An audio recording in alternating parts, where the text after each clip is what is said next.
نماز پڑھنے والے اگر نماز کی روح سے آشنا ہو جائیں کہ یہ محض اوپر نیچے ہونے کی مشق نہیں ہے، بلکہ یہ اللہ کے حضور اپنی نیازمندی کا اظہار ہے، اپنے عجز کا اظہار ہے، تو پھر نماز ان کو وہ مقام دیتی ہے اور وہ شعور بخشتی ہے کہ جو بے نمازی کے نصیب میں کہاں۔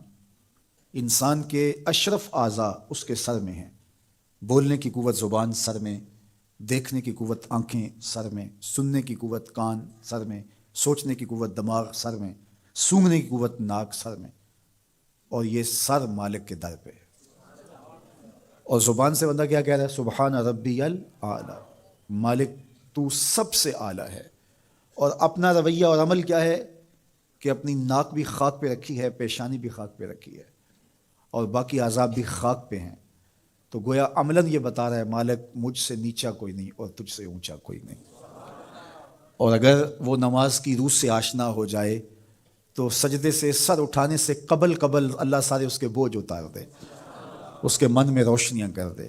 تو نماز بندگی کا شعور دیتی ہے، من میں چراغاں کرتی ہے۔ اللہ کے حضور جھکنے سے بندہ ایسا بندہ کامل بن جاتا ہے کہ پھر وہ کسی اور کے آگے نہیں جھکتا۔ تو اپنی اولاد کو نماز کی محبت دو، نماز کی ترغیب دو، نماز کی عادت دو اور نماز کا حکم دو، اور ان کی عادت راسخ ہو جائے، طبیعت میں پختگی کے ساتھ نماز کو اختیار کرنا ان کی طبع میں جم جائے۔ نماز ان کی طبیعت میں نظم پیدا کرے گی، ان کو نظم و ضبط کا پابند بنائے گی، اور ان کی صحت کی ضامن ہوگی، اور ان کے باطن کی طہارت کا سبب اور ذریعہ ہوگی۔ اس لیے کہا کہ اللہ کے حضور جھکنا نہ بھولنا اور نماز قائم کرنا۔ نماز کا تعلق اپنے آپ سے ہے کہ وہ اپنے آپ کو سنوارتا ہے، تقرب اللہ کے لیے اس کی اپنی عملی کوشش ہے۔ بندے اور خدا کا ایک ربط ہے نماز۔ اسی طرح یہ خیال کہ میرا مالک مجھے دیکھ رہا ہے، اس سے بھی تہذیب نفس ہوتی ہے، باطن کی تربیت ہوتی ہے۔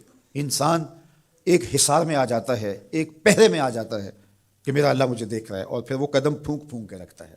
وہ اچانک لوگ بیٹھے ہوئے ہونا، تو آج کل یہ سوشل میڈیا کا زمانہ ہے، تو کوئی کیمرہ سیدھا کر لے تو ایک دم مرتب ہو جاتے ہیں، اس لیے کہ اب ہماری تصویر آنے والی ہے۔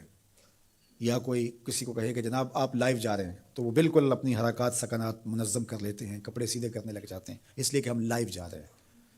وہ لائیو چاہے 5 آدمی دیکھ رہے ہوں، چاہے 10 آدمی دیکھ رہے ہوں، لیکن پھر بھی چونکہ ہم لائیو جا رہے ہیں تو اپنی حرکات سکنات مرتب کر لیں گے، منظم ہو جائیں گے۔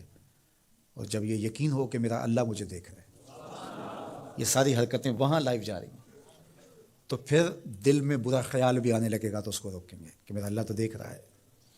پھر بولی بھی مرتب ہو جائے گی، پھر رویے بھی مرتب ہو جائیں گے، طرز معاشرت بھی منظم ہو جائے گا، آنکھیں بھی نہیں بھٹکیں گی، خیال بھی نہیں بہکیں گے، سوچیں بھی آوارہ نہیں ہوں گی، چاہے آپ بند کمرے میں کیوں نہ ہوں، پھر بھی منظم رہیں گے، اس لیے کہ میرا اللہ مجھے دیکھ رہا ہے۔ تو یہ یقین زندگی کو منظم کرتا ہے۔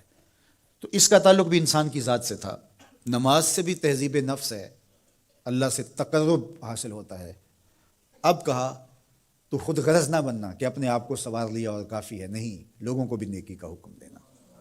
وامر بالمعروف ونہا عن المنکر